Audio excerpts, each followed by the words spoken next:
I'm Justin Stuba from Corn Belt Energy in Bloomington, Illinois. Welcome to Along Those Lines.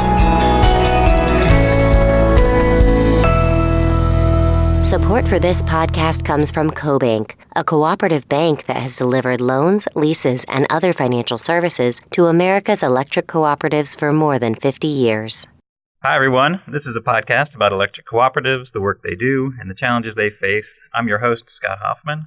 Electric cooperatives were built as not-for-profit entities in order to serve their members, and as such, they rely on a tax-exempt status to keep power affordable. That status may now be under threat due to an unintended consequence of the 2017 federal tax law. That law states that cooperatives that accept government grants for things like disaster relief and rural broadband projects can actually lose their status if those grants amount to more than 15% of their overall revenue. NRECA and its member co-ops are currently undergoing a major grassroots campaign to support the Rural Act, which would address this problem. Earlier this year, we talked to co-op CEOs who face tough choices involving this tax code change. Tim Johnson is the CEO at Otsego Electric Cooperative in New York. His co-op received a grant from New York State and the Connect America Fund, or CAF, in 2017 and started building broadband out to all of its members. So when we started planning the project, all the assumptions were that we'd be able to maintain our tax-exempt status and that 100% of the grant funds would be available to build. Subsequently, at the end of 2017, the Tax Act was passed, and we found out sometime in early 2018 that perhaps some of our, or all of our public grants would be subject to taxation. That completely changed all of our assumptions. We were told that it may be as much as 20% of the grants that we might receive, which roughly would be about $2 million on just the state grants, and then we have CAF money also at $4 million. So it was quite a shock. The availability of broadband service is transformative to our rural ways of life now. In order to participate in any e-commerce, educational opportunities, telemedicine, even just social and recreational opportunities, it leaves us in a complete digital divide and forestalls the chance of moving ahead with some of this deployment. The importance of the grants is that we are not really an economically feasible area to deploy in without public grants. We all hope that Congress can come to an agreement that this change was unintended consequences, and that maybe a coalition can be formed to correct it, along with other corrections that need to be made to the tax law. Scott Reimer is with Federated Electric Cooperative in Minnesota, and his cooperative relies on FEMA grants for disaster assistance after major storm events. Recently, Winter Storm Wesley just came through and gave us another walloping just like we had in 2013. So we've got roughly 600 poles on the ground.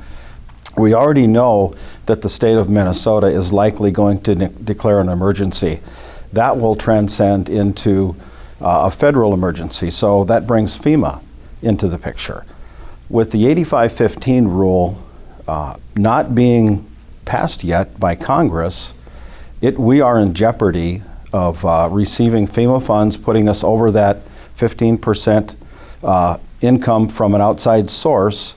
And so we're very concerned about that. So if we've got to pay taxes that we didn't plan for because of this, it will affect our members in a negative way. We're either going to have to collect that money somehow, but on the other hand, it's going to force us to make a choice. Do we want to fix the system, or do we want to apply for FEMA funding? And if we've got to make a choice on that, I'm going to do what's best for the member. So the 8515 rule is very important for us to get passed and back into where it should be. Next, we'll hear how NRECA is facing this challenge. But first, a word from our sponsor. Support for Along Those Lines comes from CoBank. In today's world, challenges are growing more complex, and changes are happening faster and faster. CoBank's Beacon Strategic Facilitation Guidance and Planning Service is poised to help electric cooperative boards and management teams lead their organizations into a successful future. Let CoBank's experts help you define business goals and establish an informed strategic vision so you can navigate challenges, explore industry trends, and capitalize on opportunities. Learn more. Email beacon@cobank.com or contact your relationship manager today. I'm Brenda Kleinjohn from South Dakota Rural Electric Association in Pierce, South Dakota. You're listening to Along Those Lines. Louis Finkel, NRECA's Senior Vice President for Government Relations, sat down with us to talk through how we got here with this tax code change and how the association is working with the federal government to fix it, hopefully very soon. Louis, thanks so much for coming down, being on the podcast. My pleasure. Set the stage for us. What happened with this tax bill? How did we get to where we are? So in 2017, Congress, collaborating with the White House, talked about comprehensive tax cuts. So one of the things that they saw in the tax code that they were becoming increasingly frustrated with was big corporate entities in the country that were receiving direct government money in grants that historically have been considered capital contributions for purposes of the tax code to relocate their businesses to certain localities. So this was less about federal money and more about state and local money going into big companies to move headquarters. Frequently within, these aren't my words, these are kind of the press's words, they called this the Amazon provision, that when Amazon was talking about building their second headquarters, which ultimately were located in New York and Virginia, that they were getting large government grants from both in the states of Virginia and New York, and then from the counties therein to locate there. So Congress put a provision in to make those government grants taxable. The challenge was that it's pretty infrequent, frankly, that Congress has to open the corporate cooperative tax code and the law governing taxes around there. And so what Congress did was they made a change to a broad provision of law which deals with capital contributions in the way of government grants to corporations and cooperatives. They're 501c12s, but they're corporations. And they captured all corporations, not just for-profit corporations. So the problem this then created was this unintended consequence where, frankly, the tax writers in Congress really didn't understand the impact this was going to have on co-ops. And then we started having conversations with the Treasury Department after the law had kind of passed and had been written and figured out, yeah, this is a problem. And so we went back and started having lengthy discussions with members of Congress, specifically on the committees of jurisdiction, finance in the Senate, and Ways and Means in the House. And realized quickly that they didn't intend to capture us. This wasn't what they wanted to do. And so then we had to kind of start proceeding through a process of making sure that we understand exactly what the new provisions in law did and how they impacted us, and then decide on a plan forward. Do we have any partners in this fight? Is this a fight that's specific to co-ops, or are there some other folks that are caught up in this provision? Scott, it's really actually specific to co-ops. The problem that was created in the law is the change that they made was to capture corporations that were receiving government grants. And most other not-for-profit entities aren't corporations. There's 501c3s that are charities. Charities can still take government grants because they're not corporations. And so when they captured all corporations, they captured for-profit corporations and not-for-profit corporations. Co-ops tend to be the only not-for-profit corporations that are kind of in that category. Right. So we're really doing this ourselves along with our colleagues in the telecommunications cooperative world. But we're the only ones that kind of fit into that 501c12 category.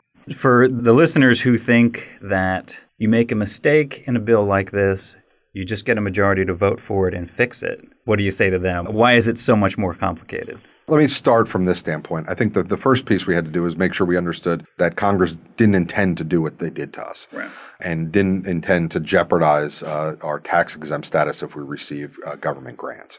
And an important piece, Scott, that I should have mentioned in the beginning is that as a 501c12, we're required by law to receive 85% of our income for our members through our membership in the electric rates that they pay to electric cooperatives. So what this change in law does is it credits any government grant towards the 15%, thus possibly upending the tax-exempt status of a co-op if they take a government grant for, let's say, rural broadband build-out or for disaster aid. And so with 415 co-ops having annual revenue below $37 million, you can quickly do the math on if you need a $6 million FEMA grant to turn the lights back on, that would quickly kind of subsume more than the 15%, and you would lose your tax-exempt status because of a grant for disaster aid. So once Congress told us that they really didn't intend to do this, then we had to go talk to the Treasury Department and understand exactly how they're interpreting the law. And unfortunately, that is not a quick conversation. It took several months. And once we got past the several months of conversations with the Treasury Department, then it was time to really go back to Congress and say, okay, you didn't intend to do this. This is the impact on us. Now we need a piece of legislation. Okay. And so Treasury came back and said, we've looked at it, we looked at the language, and we're sorry to inform you that you are captured in this new provision that treats these grants as income versus capital. Correct. Okay. So back to the question of the average listener who sees that there was a mistake made and says, why not just go pass a bill and fix it? What's going on that makes it so hard to do that? Well, first, as we all watch on TV or read in the newspaper on an ongoing basis, there's a pretty good partisan divide in the country. And you have a divided Congress with a Democratically controlled House and a Republican-controlled Senate. The White House is occupied by a Republican. And so I think the starting point, Scott, is you've got to proceed thoughtfully and carefully. You have to first educate and inform members of Congress that this problem exists. And it's an unintended consequence of the big 2017 tax bill, and explain why. And then give real-world examples. Talk about the broadband grants in upstate New York. Talk about disaster aid on the Gulf Coast. Right. Talk about disaster aid in the upper Midwest because of the polar vortex. You have to give real-world examples on how the change in law from 2017 is impacting communities and co-ops across the country. So we've started doing that, and we've started building pretty good support. I mean, as I noted already, we've got this pretty stark partisan divide, and in Congress, that partisan divide is demonstrated every day. And most issues kind of get caught up in that partisan morass. For us, we took a bipartisan approach, and so we have legislation that's been introduced in both the House and the Senate. Bills are bipartisan, and when I say bipartisan, in the House, we have 54 Democrats and 54 Republicans that are on the bill. In the Senate, we have 18 co-sponsors, which is evenly divided between Republicans and Democrats. And we're continuing to build that. And so what we've been doing throughout the August recess while Congress was home is working aggressively with our members to highlight to members of Congress that aren't on the bill that they need to get on them. And we've been thanking those members that are on the bill already for their support and urging them to push leadership to consider the bill. Talk about some of the consequences that you're seeing on the ground, some of the conversations you're having with co-op CEOs. Scott, the starting point is that no co-op should have to choose between maintaining their tax-exempt status and turning the lights back on. And as we've seen over the last several years, whether it's tornado or fire or polar vortex or hurricane, with the coverage of electric co-ops across the country, with the landmass that we provide affordable, reliable power to, with the number of communities that we collaboratively serve with our members, that no co-op should have to make that decision. They shouldn't have to choose between being a tax-exempt entity, which was what they were created for, or receiving government money to restore power lines. They shouldn't have to choose between their tax-exempt status or extending broadband service, high-speed internet service into rural communities, which we know is a game changer for economic development for communities, and frankly is almost essential in our world to have high-speed internet access to do simple things like order groceries. Right. Like communicate with family that live on the other side of the country, like do business, like run your farm.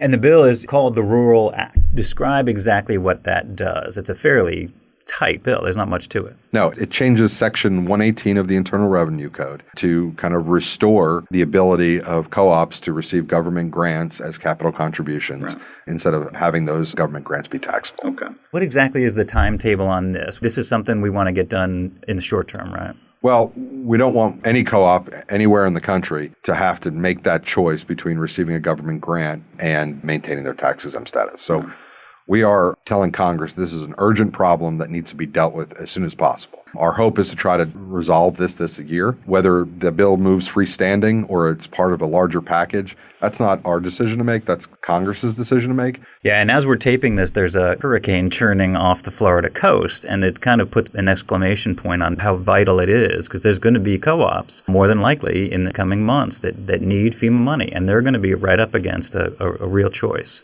right? Absolutely. So Scott, you raise a really important real-world problem that's kind of here today. So Hurricane Dorian is sitting off the coast of Florida. As this storm moves up the coast, co-ops serve huge numbers of communities across the East Coast. Yeah. South Carolina, North Carolina, the Virginia coastline, the Delmarva Peninsula are all served by co-op power. And so none of those co-ops, if they feel these impacts of these storms, if they lose power, if they lose power lines, if they lose substations, none of them should have to choose between turning those lights back on and their tax-exempt status. Talk a little bit about the actual process of doing the grassroots and the work to get the message out to our members and then get that in turn to the people who are taking the votes on these things. Well, Scott, the beauty of the membership of cooperatives is just that co-ops aren't for-profit companies that are investor-owned, that just serve consumers. Those that receive power, members that receive power, are owners of the utility. And so there is a built-in interest in the utility because everybody wants their lights back on, but those that are served by the co-op own the co-op. Yeah. And so every co-op member across the country has a vested interest in seeing this legislation passed. And so we're working with our members, with their member owners, with statewide co-op associations across the country to make sure that we are thoughtfully carrying this message on an ongoing basis and really beating the drum to Congress that this is important. It's important to act now, and that no co-op should have to make a choice between a government grant and their tax-exempt status. Yeah. And about how much time do we have? I mean, they're just coming back from break. They're going to go out again for the holidays. How much time do we have to get this done? Well, it's always a little unclear. Congress always has a targeted adjournment date early in November. More often than not, our history has shown us that they press up almost all the way to Christmas. Right. We have about 40 legislative days, give or take, left between now and the end of the year. But as we sit here in September, we've got a couple months left to really push our message and carry it forward. And so hopefully, with all the good work that our membership has done over the last month and will do over the next 2 months, we'll build that support, grow that co-sponsorship, and create a sense of urgency for the leadership to take this issue seriously and move the bill this year. Louis, thanks so much for being on the podcast. My pleasure. Thanks so much to my guests and our sponsor, CoBank. You can learn more about this issue and other podcasts on our website, electric.coop. Until next time, I'm Scott Hoffman.